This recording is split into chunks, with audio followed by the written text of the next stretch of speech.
Hello everyone, welcome to my YouTube channel Avinash Pawar EMRS. Today we are going to study class 10th democratic politics, topic number 2 federalism and part number 4 decentralization in India. Decentralization म्हणजे काय? विकेंद्रीकरण, सत्तेचं विकेंद्रीकरण. म्हणजे जसं केंद्र शासन आहे, केंद्राने आपली सत्ताचं विभाजन केलेलं आहे राज्य सरकारामध्ये, राज्य सरकारने पुन्हा विभाजन केलेलं आहे लोकल लेवलचं government. So this is the word decentralization. We noted above that the federal government have two or more tier of government. We have so far discussed the two tier of government in our country, but the vast number like India cannot be run only through these two tier.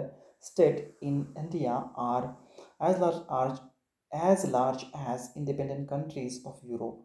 आणि म्हणून आपण आत्तापर्यंत दोन प्रकारचे government पाहिले, एक केंद्र शासन आणि राज्य शासन, सेंट्रल गव्हर्नमेंट, स्टेट गव्हर्नमेंट.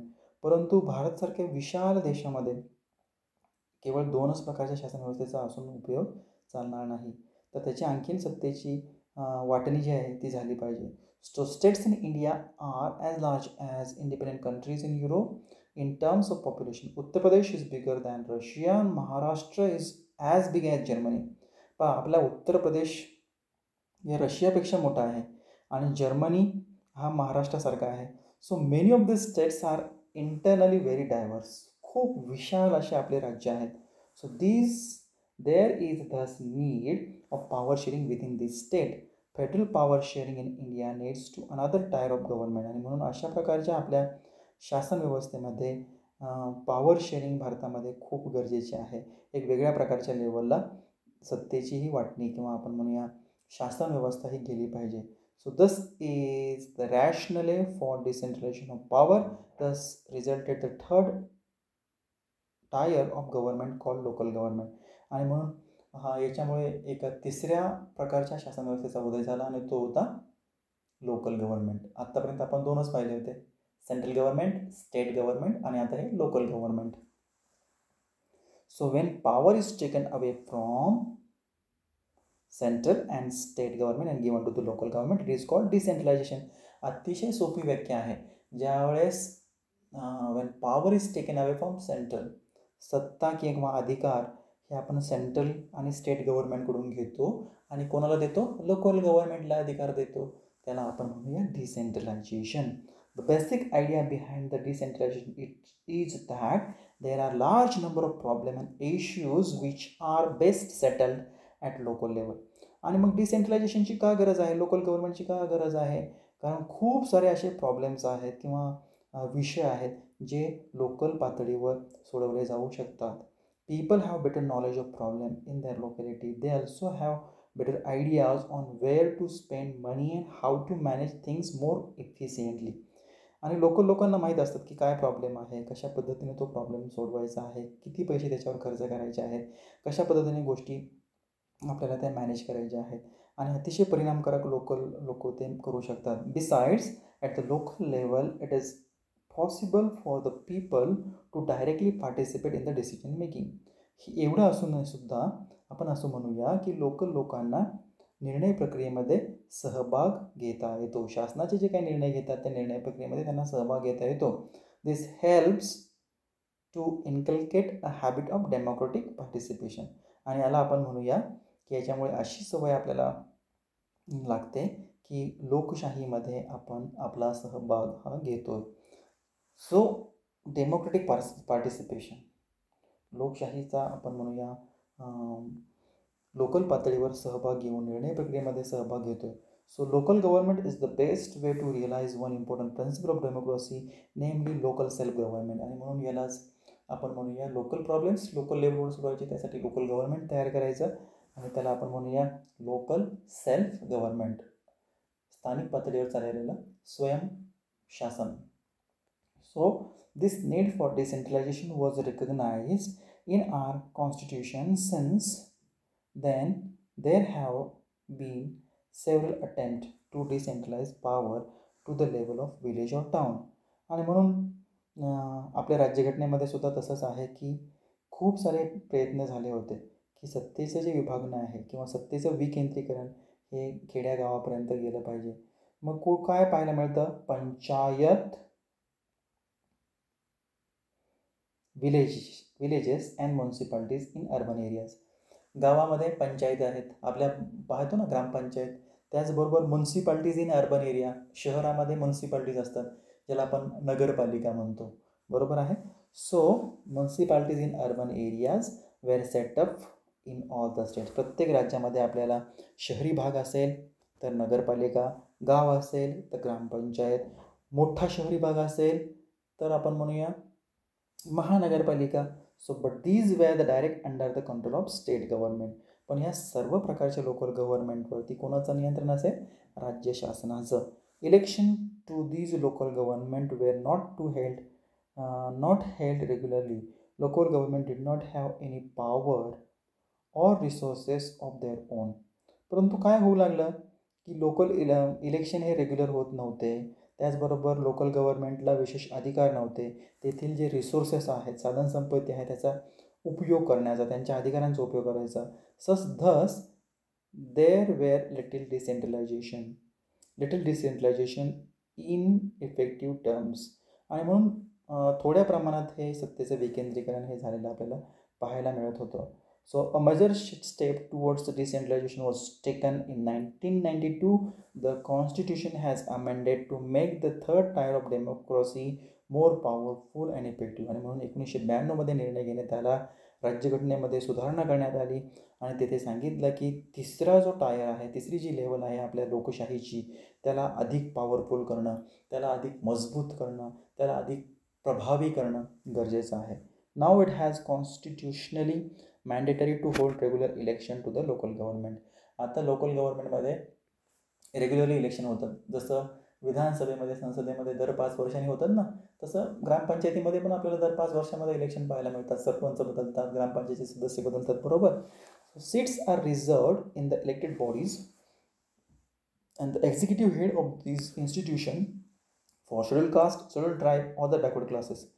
आणि म्हणून लोकल पातळीवरच्या गव्हर्नमेंटमध्ये सुद्धा काही राखीव जागांची तरतूद केलेली आहे. आता ह्या राखीव जागा कुठे आहे?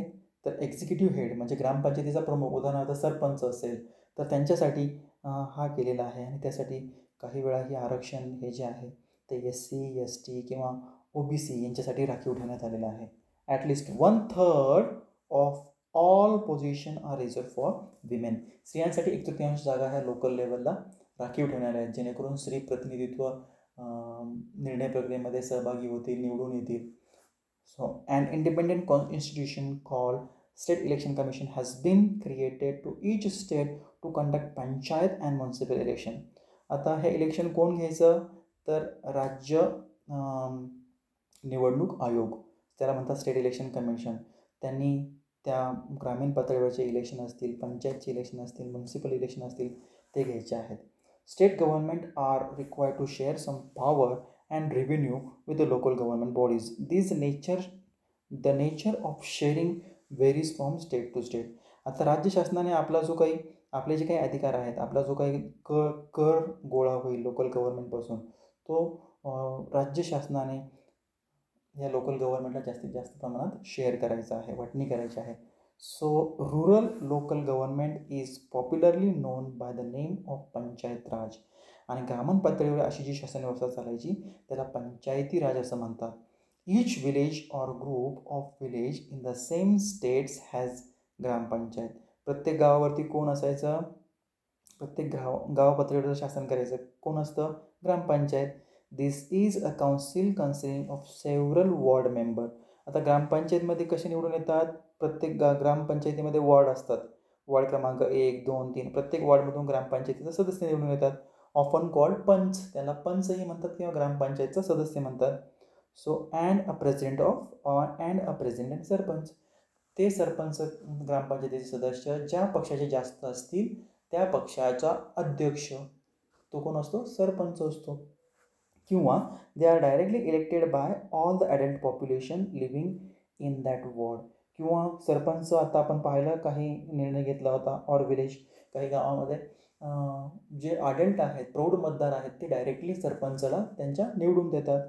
It is decision making body for the entire village. आणि ग्रामपंचायत ही एक निर्णय घेणारी संस्था आहे गाव पातळीवर. So the panchayat works under the overall supervision of gram sabha. ही जी पंचायत आहे ग्रामपंचायत कोणाच्या अंडरखाली काम करते? ग्रामसभेच्या. All the voters in the villages are its member. तर ग्रामसभेचे मेंबर कोण आहेत? जे मतदार आहेत, जे वोटर्स आहेत त्या विलेजचे ते त्याचे मेंबर आहेत. So it has to meet at least thrice in a year to approve the annual budget of the Gram Panchayat and to review the performance of Gram Panchayat. आता ग्रामपंचायतीच्या वर्षातून 2 किंवा 3 ह्या सभा पास झाल्या पाहिजे, ज्याच्यातून त्यांचं जे आर्थिक बजेट जे आहे, आर्थिक धोरणाला त्यांनी मंजुरी ही दिली पाहिजे की किती जमा खर्च होतोय, काय होतोय, याला मंजुरी ही ह्या वर्षामध्ये दिली जाते. त्याचबरोबर ग्रामपंचायतीचा परफॉर्मन्स कसा होता, विकास होतोय की नाही गावामध्ये, याचा रिव्ह्यू पण घेतला जातो. The local government structure goes right up to the district level. आता ही लोकल गव्हर्नमेंट आपण पाहिलं ग्रामपंचायत, तो डिस्ट्रिक्ट लेवलपर्यंत कसा जातो? A few gram panchayat are grouped together to form what is usually called panchayat samiti और ब्लॉक मंडल. आता अनेक ग्रामपंचायती एकत्र येऊन त्याची पंचायत समिती होते किंवा ब्लॉक होतं किंवा मंडल होतं. उदाहरणार्थ मवेशी हे एक गाव आहे, मवेशी गावाची ग्रामपंचायत आहे. पण इथे मवेशी गाव आहे का फक्त? नाही, जवळ खडकी आहे, राजूर आहे, बरोबर आहे, बारवाडी आहे, आणि मग ह्या सगळे अंबित आहे, हे सगळे शेजारील गावं त्यांचे गाव आहेत. या सगळ्यांचं एकत्रित ह्या ग्रामपंचायत केले जातात.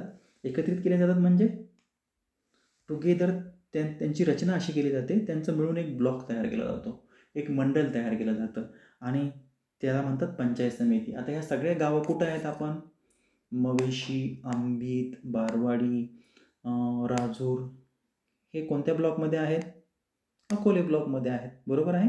म्हणून त्यांचा ब्लॉक कोणता आहे? अकोले. अकोले येथे पंचायत समिती आहे. So the member of this representative body are elected by all the panchayat member in the area. आणि म्हणून हे जे प्रतिनिधी आहेत ह्या ब्लॉकचे, ते त्यांच्या पंचायतच्या जो एरिया आहे तिथून ते निवडून येतात. All the panchayat samiti or mandal in the district together constitute a zilla or district परिषद. आणि म्हणून त्या पंचायत समितीचे आणखीन ब्लॉक तयार होतात. अहमदनगरमध्ये फक्त अकोले तालुक्यामध्येच पंचायत समिती आहे का किंवा पंचायत समितीचे ब्लॉक आहेत का? नाही, अहमदनगर तालुक्यामध्ये इतर सुद्धा ब्लॉक आहेत, जसे अकोले आहे, राहुरी आहे, शेवगाव आहे, नेवासा आहे, श्रीगोंदा आहे. हे सगळे ब्लॉक एकत्र येतात, तिथूनही प्रतिनिधी निवडून येतात आणि ते जिल्हा परिषदेवर काम करतात आणि जिल्हा परिषदेची रचना स्थापन होते. So the most member of the zila parishad are elected. Member of the Lok Sabha and the MLA of the district, the same other official of the other district level bodies are also its member. आणि याच्यातून आपण म्हणूया की जे जिल्हा परिषदेचे जे member असतात ते निवडून येतात. काही लोकसभेचे किंवा MLA आपण म्हणू, मेंबर ऑफ लेजिस्लेटिव्ह असेंब्ली, त्या जिल्ह्यामधून निवडून येतात. काही दुसरे अधिकारी असतात त्या जिल्ह्याच्या लेवलला निवडून येतात. सो जिल्हा परिषद chairman is the political head of the zila परिषद. आणि जिल्हा परिषदेचा जो चेअरमन असतो, ज्याला आपण म्हणतो ना जिल्हा परिषदेचा अध्यक्ष, तो जिल्हा परिषदेचा मुख्य अधिकारी असतो जो निर्णय घेतो. Similarly, local government bodies exist for the urban area as well. Municipalities are set up in town. त्याचबरोबर आता हे झालं ग्रामीण भागामध्ये. जसं गाव पातळीवर ग्रामपंचायत, अनेक 4-5 गावं एकत्र येऊन किंवा वेगवेगळे गावं एकत्र येऊन पंचायत समितीचा गट होतात. अनेक पंचायत समिती, उदाहरणार्थ अकोले, श्रीगोंदा, जामखेड, कर्जत येऊन जिल्हा परिषद होते. तसंच हे झालं गाव पातळीवर, परंतु शहरी भागामध्ये म्युन्सिपाल्टीज असतात. मग municipalities are set in the town. Big cities are constituted into municipal corporation. आणखीन मुख्य शहरं आहेत, प्रमुख शहरं आहेत, उदाहरणार्थ मुंबई आहे किंवा अहमदनगर आहे किंवा मग ठाणे आहे. इथे म्युन्सिपल कॉर्पोरेशन असतात, ज्याला महानगरपालिका असे म्हणतात. Both municipalities and municipal corporation are control by elected bodies consisting the people's representative. आणि याच्यावर नियंत्रण कोणाचं असतं? लोकांनी निवडून दिलेल्या प्रतिनिधींचं. Municipal chairperson is the political head of the municipality. आता म्युन्सिपाल्टीचं चेअरपर्सन जो असतो किंवा अधिकारी जो असतो, अध्यक्ष जो असतो, ज्याला आपण नगराध्यक्ष असं म्हणतो, बरोबर आहे. आणि म्युन्सिपल कॉर्पोरेशनचा जो हेड असतो त्याला मेयर म्हणतो, म्हणजेच नगरपालिकेमध्ये नगराध्यक्ष असतो, तसं महापालिकेमध्ये सुद्धा अधिकारी मुख्य माणूस असतो, त्याला आपण मेयर असं म्हणतो, तर तोही आपल्याला पाहायला मिळतो. अशा पद्धतीने लोकल पातळीवर ही गव्हर्नमेंटची रचना जी आहे ती आपल्याला पाहायला मिळते. So this is the decentralisation. अशा पद्धतीने लोकल लेवलवर हे गव्हर्नमेंट आपल्याला पाहायला मिळतो. So this new system of local government is the largest experiment in a democracy conducted anywhere in the world. There are now about 36 lakh elected representatives in the panchayat and municipalities, etc. all over the country. The number is bigger than the population of many countries in the world. आता पहा, ही जी system आहे local गव्हर्नमेंटची, हे आपल्या भारतामध्ये चालवलेलं हे जे experiment आहे, हा जो प्रयोग आहे, हा अतिशय यशस्वी प्रयोग मानला जातो. जवळपास 36 लाख निवडून आलेले भारतातील हे सगळे प्रतिनिधी आपल्याला पंचायत आणि म्युन्सिपाल्टीजमध्ये पाहायला मिळतात. आणि हा नंबर एवढा मोठा आहे की एखाद्या देशाची, आपण म्हणून युरोपियन देशाची पॉप्युलेशन एवढी आहे. So the constitutional status for the local government has helped and deepen democracy in our country. It has also increase the women representation and the voice of democracy. तर याच्यामध्ये आरक्षणही दिलेलं आहे लोकल गव्हर्नमेंटने. लोकशाहीमध्ये एक राज्यघटनात्मक दर्जा या लोकल प्रशासनाला दिलेला आहे. त्याच्यामुळे लोकशाही इथे यशस्वी होते. त्याचबरोबर स्त्रियांना प्रतिनिधित्व दिलेलं आहे. At the same time there are many difficulties why the elections are held regularly, enthusiastically. Gram sabhas are not held regularly. आणि मग या पद्धतीने आपण म्हणूयात की काही वेळा खूप साऱ्या डिफिकल्टीज असू शकतात की इलेक्शन हे रेग्युलरली हेड होत नाही आहेत किंवा ग्रामसभा रेग्युलरली त्यांच्या मीटिंग घेत नाही आहेत. But the most state government have not transfer significant power to the local government. बरोबर, काही राज्य शासन अशा आहेत की त्यांनी आपली जी सत्ता आहे ती मोठ्या प्रमाणात लोकल गव्हर्नमेंटला दिलेली नाही आहे. Nor have the given adequate resources. किंवा लोकल गव्हर्नमेंटला जे साधनसंपत्ती आहे किंवा जे साधनं आहेत तेही दिले नाहीत पुरेसे. So we have the still long away from realising the ideal of self government. तरी आपण खूप लांब आहोत की कशा पद्धतीने एक आदर्श स्वयंशासन हे चालेल. So this is the all everything about this chapter. Thank you very much friend for watching this video.